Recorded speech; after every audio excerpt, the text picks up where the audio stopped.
Hi, everyone. This is Jackie Murray. I've been teaching K through 8 technology for about 15 years and teaching in general for about 30 years. You guys are probably familiar with me by now. I'll be showing you this lesson on how to teach 15 internet tools in 15 weeks. It's an amazing lesson. You are just going to love it. It's going to be one of your favorites. It's a great way to wrap up the school year. Students are very excited about it when they get to work on this one because they get to explore, they get to try new tools. They can come up with their own. Maybe there's a tool they've always wanted to use. Maybe it's Minecraft. And they can show all their classmates how to use this tool. So it's a really, really fun lesson. 15 weeks, that's 3-4 months. So it's the last lesson. It's your last unit. It doesn't take the entirety of every class. Each presentation probably takes 20 to 30 minutes, so you've got some time for other things. And there aren't 15 presentations. There will be whatever number you have students. So you will really enjoy this. And you can focus the tools that the students use on the types that work for your class. You talk to the other teachers, the grade level teachers, the subject area teachers, science or PE or literacy, and ask them, what kind of tools would you like these students to know? If you're going to have a 5th grade class present this, go to the 6th grade teachers and ask them, what tools do you want the kids coming to 6th grade with? Because we're about to learn 15 of them. So this is a great way to get students excited about what they're doing, to get ready for the next level. My school is an IB school, so we use it for their end of the year IB presentation.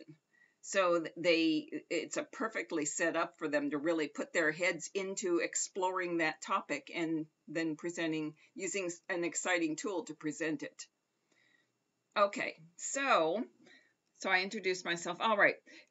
As with every technology lesson, we don't just sit there and say, okay, we're going to learn this tool.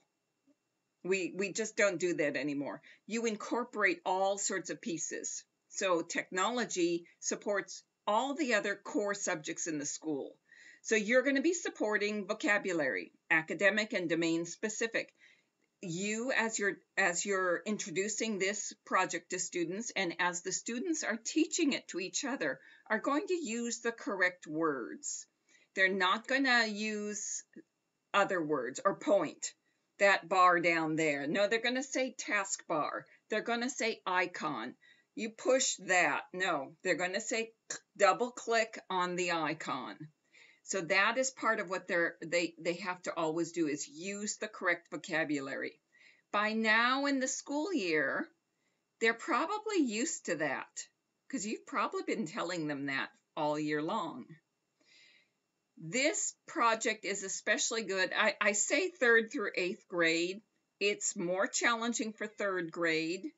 It's really a lot more fun and a lot easier for 8th grade. They're just kind of, ooh, this is my time to do some fun tools. 5th grade is the sweet spot. They're going to get into, okay, I'm going to figure out how to learn online tools myself. Because you as the teacher, you do not teach them these tools. You couldn't. How could you teach them 15 tools? You just really couldn't. They'd be bored to death. And that means you have to learn 15 tools. But you don't do that. You learn along with the students. Very authentic. So if the student's learning a new program like Photo Story, and you don't know how to use that, but it's on the list because a 6th grade teacher or the current science teacher said, I'd love for them to know how to use this for a project coming up. You're learning with them. If you don't understand what they're teaching, then that's a pretty good indication other students won't. So you don't have to worry that you don't know these tools. You put the ones down that they should learn. They know how to teach themselves. Start trusting them. They know how they've done it all year. They've seen you doing it. So let them try, experiment, fail, try again, try different approaches as they're learning this tool. Then if you come out of that not understanding what they taught, You can ask those delving questions and figure it out. It's a pretty good indication to you, though, that the other students won't either. So as a class, the students need to be a good audience and ask questions. I didn't quite get what you meant there. Or when I click that, it doesn't do what you said it would. So you are one of the learners with them. Very nice. The students love that. I've had parents come in during this too, and they are just amazed at what the kids learn and very excited about it. And they start coming up with all these things their students could use this tool for. So don't worry if you don't know how to use these tools. It doesn't matter. Scratch. You don't know how to use Scratch. It's a fourth grade class. You know the fifth grade teacher wants them to know Scratch. Put it on the list. And one student will learn it and then teach everyone else. And then they've got a little preview for next year. Okay. So that problem solving. So that's our second part, is that problem solving. Digital citizenship. They're going online. So ask them, what's the correct way to do this? How do you protect yourself? They're going to be using their own Wiki page that they set up, which I'll show you, and ask them, what do you put on that Wiki page? If fifth graders, you might have the class set up where that is the digital portfolio for fifth graders or fourth graders. Third grade, it's a little more challenging, but it could be for fourth or fifth graders. That's their digital portfolio. They save all their materials in there. So this would be not hard for them to answer. How do you protect yourself? Well, you don't use last names. You don't put anything personal. You don't put links to things that would lead back to you. So they know these things. They know how to find information online safely, to give correct credit. It's okay because they're creating this project for school, so fair use covers them, but not if they then get all excited and then want to use some pictures that they found for this class for a personal wiki. Then they're outside of fair use. So they need to understand that difference. So review it. Every time you take them on the internet, you review that. Eventually, they don't need a review anymore. They know, they understand the right way. Keyboarding. So they're going to be taking notes and writing, making whatever they might make for their presentation. Correct keyboarding. Whatever it is, they're going to do it correctly. They're not going to go like this. They're going to use all fingers, all hands, elbows at their side. Older they are, the more touch typing they're going to use.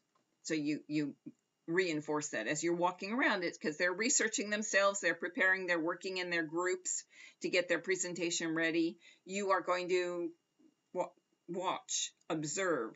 Okay, elbows aren't at your sides. Let's work on your keyboarding. Make sure you're keyboarding correctly. I see your last name up there and you're on the internet. You're going to do those kinds of things just as reminders for them. So those topics you cover all the time with them. I missed one.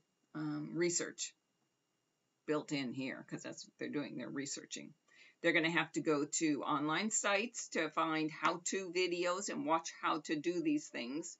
That's their research. They're going to read the website, and the website will have a lot of information for them. So that's an absolute tie-in. That's very simple in this particular case.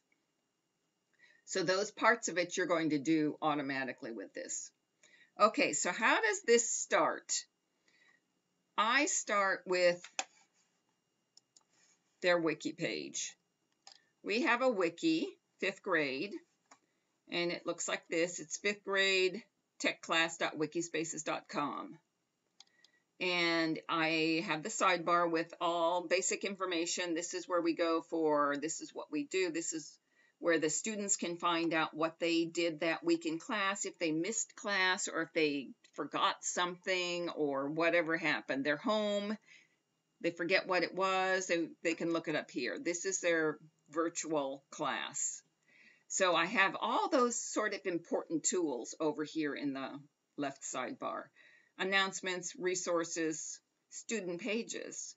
And this is where they will put their projects when they're completed. They're going to put them right under here on their student pages. We list them all alphabetical, but I don't alphabetize for them. So if they get them out of order, like Terrence here is way out of order, I don't fix that for them. Someone will. Someone will say, Terrence, you got it out of order, and they'll fix it. Because all you have to do is go in and edit this page. They all have permission to do that. So this is where they will collect their information on the project they did. So, and I put a tool here for the web tools because it's a big project for them. And it's a summative project for the year. So I make it that for them. So I have a lot of materials that we cover. First, we do a general overview of what it is. This web tools is they're going to pick a tool that you give them a selected list. I'm going to scroll down here and find it. I put them all over here. And this is all the tools that they can pick from. Yours will look different from this because you want to get this, like I said, from your class teachers, from next year's teachers, from different people, and populate this with those. This will have, if I go into, say, Poll Daddy, which I love that. It's a great one. Students love it because they get to ask each other questions. It's very simple to use and to participate in. So when they click one of these, it takes them to a Poll Daddy page on the Wiki, gives them a very brief overview, and then I try to provide one learning YouTube video just to get them started. But I'm not by any means going to teach them how to use this tool. This will get them started. This link will take them to the Poll Daddy page, and from there they teach themselves. They're going to work in groups of at least 3, maybe 4, because you're going to have, the way it works is they, as a group, they're going to research the project, they're going to learn how to use it, they're going to teach their classmates. I'm going to give them about 20 minutes, maybe 30, of a class period to teach classmates how to use this project. They're going to use the smart screen. All the students are going to sit at their computer. They're going to be the teacher, just as though I were teaching it. Everyone else is at their computers doing their stuff. But they have a nice little advantage here. One student will be that teacher working the smart screen. The other 2 or 3 will be roving the classroom and helping wherever students get stuck. So they have a little more help than I normally would as the teacher. But that's fine. So all the students have to know what's going on. So when they go to a student and they say, where was that she was talking about? They can say right there. Here, you're on the wrong page. Get here and go right there. So the other students have to be knowledgeable, but they will be roaming the class helping. They can trade off the teacher. 20 minutes, maybe each student does it for about 5 minutes. It's up to the students. There will be some groups that want one student teaching all the time, other groups that want to switch it off. I let them decide that. That's their job to figure it out. What works best for them for teaching the class. Then the students create a poll or whatever they're working on, and that has to go on their page under their name, and they show their project. And in this case, it wasn't Poll Daddy. It's going to be Vokies. So this student created the Vokie, embedded it in their page, and apparently didn't believe, oh, she made 2 of them. How cute. And that's how it is. So it's there then. And they collect all of these. So by the end of the class, they have 3 or 4 or 5 or 15, whatever the number is, projects collected here, to remind them how they did it and remind them they once knew how to do this. Okay, so if I go back to Web Tools, so I start by giving them those broad strokes of what they're going to be doing for the project. Okay, they're a little excited, a little nervous. I do let them, they don't have to pick today, but they can. And I do let them come up with their own tool that they might want to teach if I approve it. So they might want to teach Minecraft, but I have to approve it. And I won't approve it unless they show me it's academic. Okay, I want to show how to use Minecraft to solve a mathematical problem or show the landforms, whatever. So they're going to have to sell me on that idea. So they'll have to be that prepared, and then I'm perfectly happy to let them. I have no problem with it. But they do have to sell me. Okay, so they're going to pick the one they want, and then they're going to sign up either on Google Calendars. If you're a GAF school, Google Calendars is great. It's shared with all the students. So they'll just go on there and you'll tell them there's one student a day can sign up between these dates and go ahead and sign up. If it's filled, they can't take that date. So it's first come, first serve. And the tool they use is first come, first serve. If someone signs up for a date and then picks Wiki, no one else can pick Wiki. Everyone else has to pick one of the other tools. So you let them know, and then it's up to them how they pick. If they want to be the last one to pick, then they get what's left. But that's fine. Whatever works for them, and that's how they learn. That they want to be faster, or they don't care because they're very flexible, or however. Okay. They get, once they've picked, they get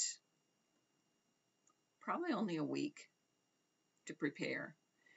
I don't pick really complicated tools.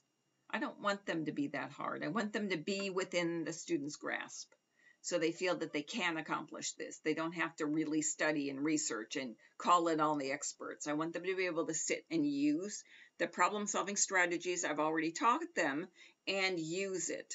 I give them an example, like I'll show them, I like picking Tuxedo. And we go into Tuxedo and I show them how to use Tuxedo, how to look at the toolbars, how to find the share embed tool, how to do those things, how to grab that embed code, how to put it on their page. So we take about 15-20 minutes to do that in a class. And that's an example for them of how they're going to do it for real. So if they do it the same way I did it, they're good. Okay. I have, when they do sign up, let me back up a minute. When they do sign up, they can fill out a form like this. I have this download here. Let's see. I'll open it. And I tear these into pieces for them. So they can fill out a form like this to remind themselves. It's online, so they shouldn't have to, but they might. I make them available because students learn different ways. They want to know who's in their group, what tool are they using, and what's their date. I also want one person as a contact person, and that's the person I'm going to talk to. Not because I don't want to talk to everyone else, but I don't want to forget to talk to someone.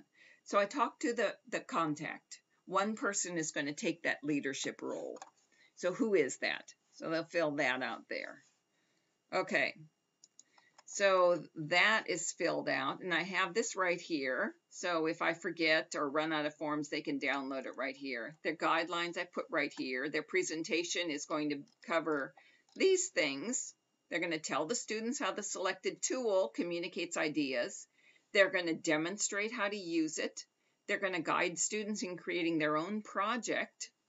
They're going to provide troubleshooting and problem-solving tips, which the student teaching can, but also the students going around the classroom can.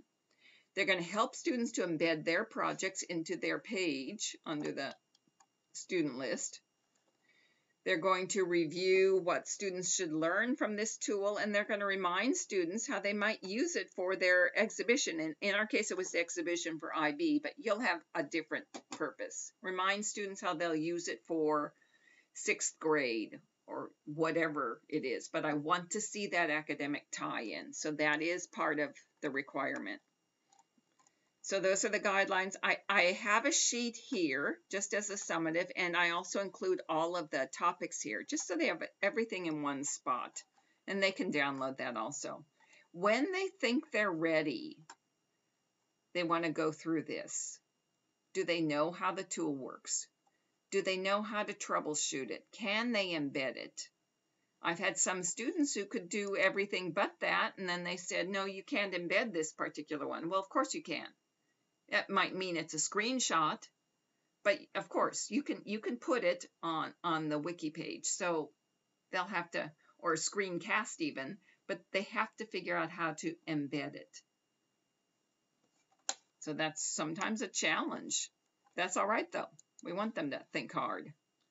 I want a reflection. I want it tied in with whatever the inquiry is, exhibition if you're an IB school or something else. And I want them to think about, are they participating fully in the group? Because I'll be watching for that. So I want them to. I then go over the grading rubric, and I take time on that. So let me open this up.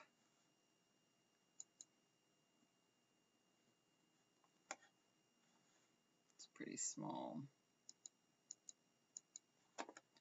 I go over the whole thing. I bring it up on the smart screen and we talk about it. There's 4 areas: knowledge and of selected tool, ability to teach, reflection, and their participation in the group.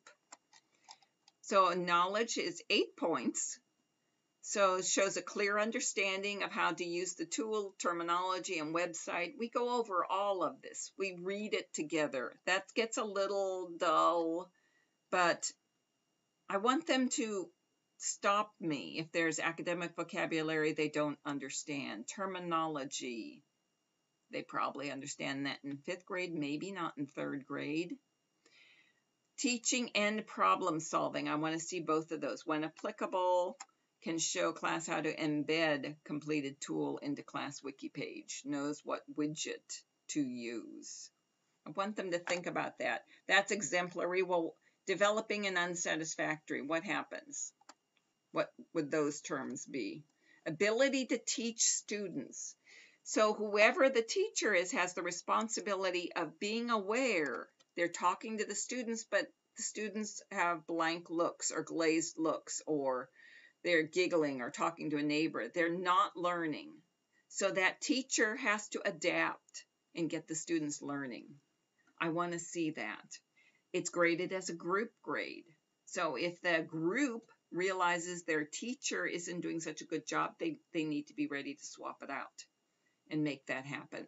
They have to be aware of that when the teaching just isn't working. We all have that happen. What we do, though, is not let it continue. We fix it. We come up with some other way. So I want them to be thinking of that. It'll also make them more aware when you're up there teaching. So demonstrate how to use the tool.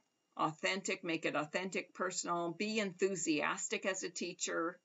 These types of tools. We go over them all. Reflection. I want them to reflect. Now, they probably have a blog or a wiki. They have a wiki. They could reflect right on that wiki page. Very convenient.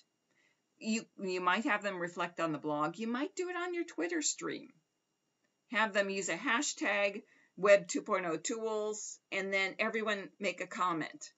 So everyone can quickly read those answers. You post the question on Twitter, and then they reply. And you've got that nice built-in, easy-to-follow list of replies. All the students, they'll read it. They'll be sitting there eating their lunch, reading through the replies. It's just the same way we do when we're on Twitter. Have you ever seen yourself you're on your Twitter stream, you're just reading one after another because it's easy, you're there, you don't have something else you want to do for the next couple minutes, so you just kind of go through. That's what they'll do. They'll read those. So Twitter is a great way to share reflections. So however they want to do it, they're reflecting. Group work. Consistently works toward group goals, displays sensitivity to feelings of others, and values all members. And then add the points up and any extra comments that need to go on there. I will grade them, and you might even have other classmates grade them. Okay, so where am I now? Okay, and then I put a sample presentation here. The students decide what they want to include in their presentation to get the message across. And I often have students who make PowerPoint presentations, could make a Glogster, could make a Prezi, something like that, to go along with their presentation to get the point across, or to show that they really understood it because they were able to synopsize. So I just put a sample there so you can see what one particular group did. You go through all these with students. It doesn't take as long as it seems, but it's all right there, and you want students to get the point that this is a big deal. It's going to take 3 months. longer maybe to finish this. So it's going to wrap up the year, but it's a very fun way to end the year. Right when all the students are kind of checked out, no longer are they checked out because they're learning something very fun every single week. Okay. Let's see if I've missed anything. I think I'm okay. And once they're done, they're going to have a collection under their students of all the projects. Now I have toyed, when I do 8th grade, I actually, on the sidebar over there, I put each tool under the Web 2.0 tools. I list them all. And then instead of embedding on their student page, I have the presenter embed on the tool page. And then that builds a library of resources for the future. So next year's students can look at that library of resource on the tools and say, oh, okay, I'm going to look at how she taught Glogster. That might help me understand better how to use it. It's a resource then. So I've done that at times, and I think it's a good way to do it. So that is our tools. I think I've covered everything. All right. So, but if I miss something, add it to the stream, leave questions. I'll try to put all of that information on the stream for you. It's all on this page, but this is a private wiki. I will let you join. If you send a request to join this, it's 5th grade techclass.wikispaces.com, and then remind me you're a member of my CSG group, and I will let you join. There's a ton of material on here. It's amazing amount of material, not just on this particular project, but I have everything we've done all year. You can kind of compare it to what you do, grade level standards, resources, parent resources. I have lots of stuff there. So it's geared towards the students, but it's also good for parents. I like parents to join, and I do let them join because I like that transparency. So if you want to join, just remind me that you are part of CSG, and then I'll approve you to join. Otherwise, I'll try to put them on the stream for everyone else, so you can just copy them there off the stream. All right, guys, I think that does it.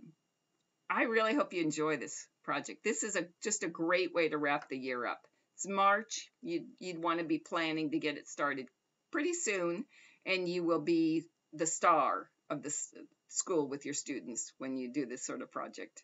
All right, guys, I'll talk to you later. Bye.